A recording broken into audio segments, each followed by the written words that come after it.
This is Dr. Perry. Today we're going to be doing the virtual Brazilian butt lift consultation. The Brazilian butt lift is a liposuction and fat transfer. What we're doing with the Brazilian butt lift is changing storage locations for calories. Fat is a storage compartment. If you take in calories, you don't burn them the very second you take them in, they're stored as fat. Everyone is born with a certain number of fat cells in certain concentrations in certain locations.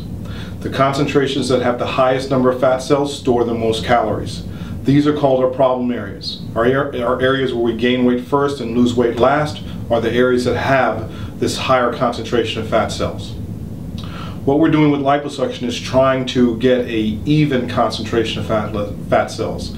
The absolute perfect liposuction, we leave an equal concentration of fat cells head to toe, so if you gain a pound, you gain it evenly. Liposuction works because fat cells don't replicate. We're all born with a certain number of fat cells in certain locations. If we gain weight, each cell gets bigger, and if we lose weight, each cell gets smaller, but the number stays the same. If fat cells replicated, liposuction would never work. If you took one cell away and another one grew right back in its place, you're back to square one. So perfection in liposuction is an equal concentration head to toe. It is not perfect to take all the fat cells from one place, because if you take all the fat cells from one place, you're condemning someplace else to gain weight. Theoretically, if you took all the fat cells, from the shoulders down, from the body, legs, arms, if someone gained weight, they gain all the weight in their neck or their head, and that would be a disaster. So perfect is not taking all the fat cells from a place.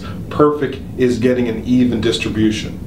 If I can get the same concentration of fat cells in the back, waist, and hips, then you will have a smooth curve.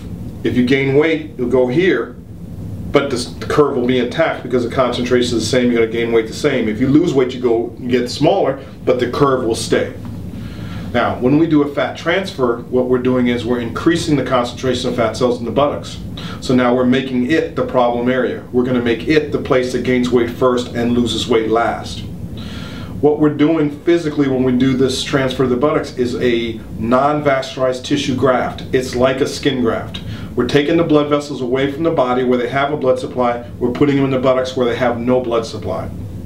The fat cells that get a blood supply will live and give a permanent result. The fat cells that don't die.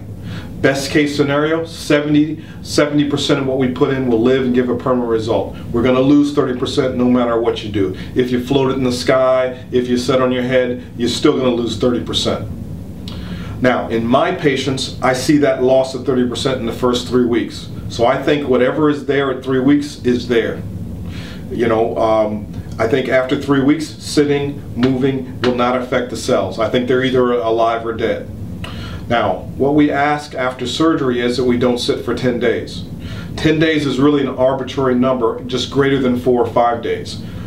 Blood vessels start to grow when wounds are healing at day 4. So the first 4 or 5 days is when the fat's the weakest. After that, it's getting stronger and stronger.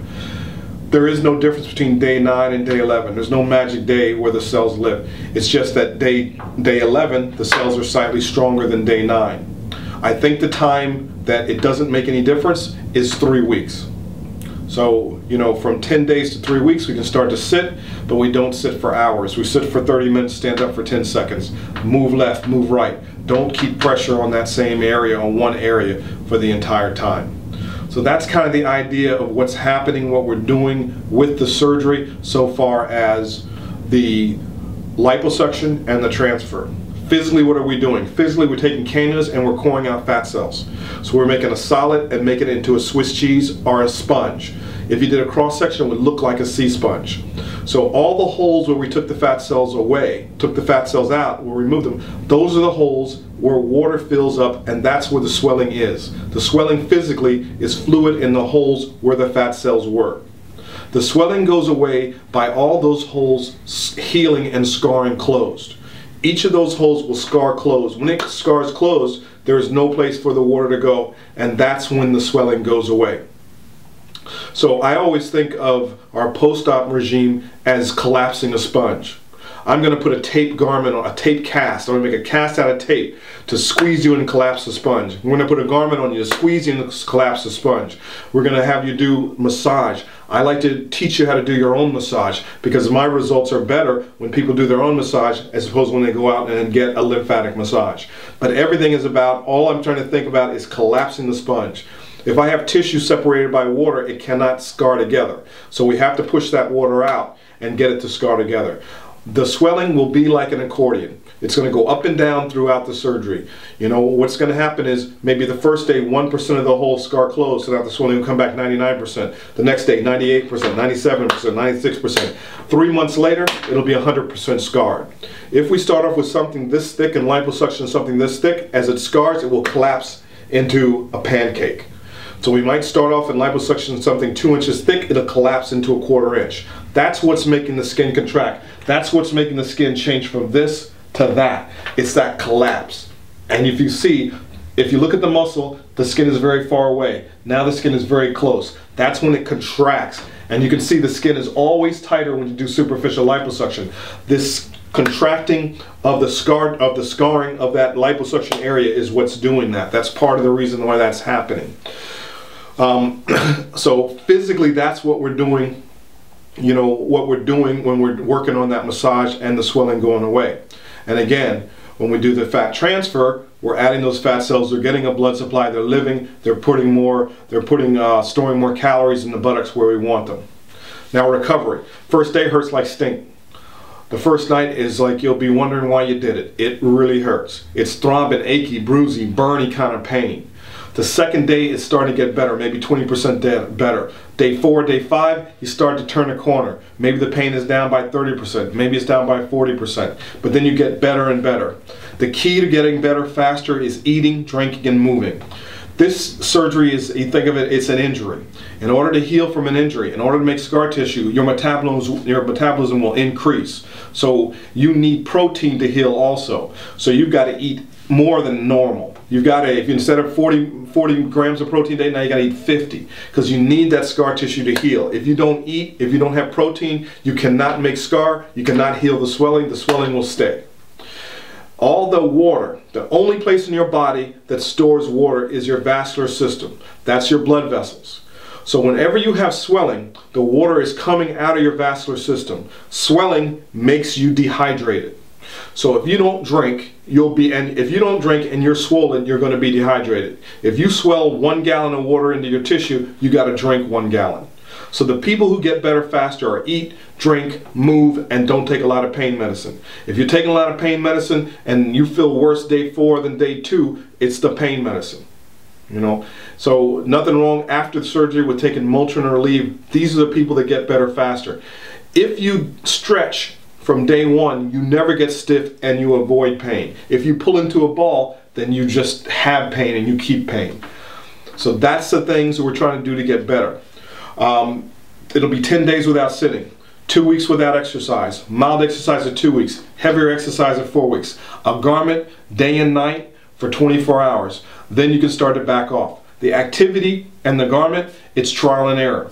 You can do anything that doesn't make you have additional swelling. You can take the garment off. When you take it off, you don't have additional swelling, it's fine to be off. So everything is a trial and error. If you take off the garment and you get swollen afterwards, put it back on. If you do some treadmill and then you get swollen afterwards, stop doing the treadmill. Come back and do it a week later, 2 weeks later. So it's kind of trial and error. The only thing we're judging by is that you don't have additional swelling with those activities or with taking the garment off. It will take 3 months for you to have your best look. Nobody looks their best at 1 month. Everybody looks better at 2 months and 1 month. So you just have to let those areas heal. Again, we're going to have you doing self-massage that will teach you. We'll use body weight, we'll use yoga rollers, and we're just going to collapse the sponge using those things. These are the people that have their best results. Now, that is essentially the recovery. The complications we have to be concerned about. This is general anesthesia. Whenever you have general anesthesia, the chance for blood clot, for pulmonary embolism is there. When you're in surgery, you'll have a machine on your leg called a sequential compression device that squeezes your legs. That keeps the blood moving and prevents clots. After surgery, it's moving and drinking prevents clots. The setup for a clot is a person who's dehydrated and doesn't move. If you're dehydrated, the blood's thick it clots. If you don't move, the blood says still, it clots. The night of surgery, you got to get up and move. You walk. Even just flexing your feet, tapping your feet, calf muscle contracts, moving your legs, the muscles contract. You are preventing a clot. That's what we're doing to do that. The signs of a clot, if a clot will usually start in your leg, is a swollen, one leg swollen and painful, the other one normal. The dangerous thing is called a pulmonary embolism. Clot breaks from the leg, goes to the lung.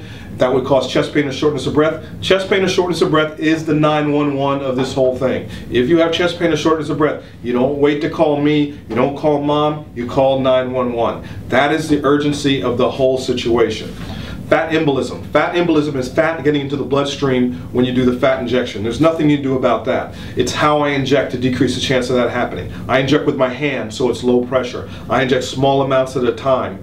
So when I inject small amounts, I'm putting, I might inject 1 cc, 2 cc's per injection. If I have 1,000 cc's, it means I make 500 injections to put it in. That is how I get a better result, and that is how I get a safer result. When I put small amounts in many places, I have a great surface area. Greater surface area, better blood supply, better fat take. If I just put a glob in, the chance of me getting 70% fat take is non-existent. The fat, all the fat in the inside of that glob will die because it has no blood supply. But by putting small amounts, forcing the vessel is very unlikely. The last thing that prevents that is I inject while withdrawing the cannula. If I'm near a blood vessel, I do not stand still and inject. I'm always going to be backing away when I inject. So I'll never be in the same place for any period of time to force fat into the bloodstream and back into the body. Infection can happen with any operation. Fever, pain, chills is a sign of infection. The last thing so far as the complications have to do with anesthesia. This is general anesthesia. You might have an allergy to anesthesia. You might have atelectasis, lung collapse after anesthesia. You might have pneumonia after anesthesia. You could get laryngeal spasm after anesthesia. These are the complications of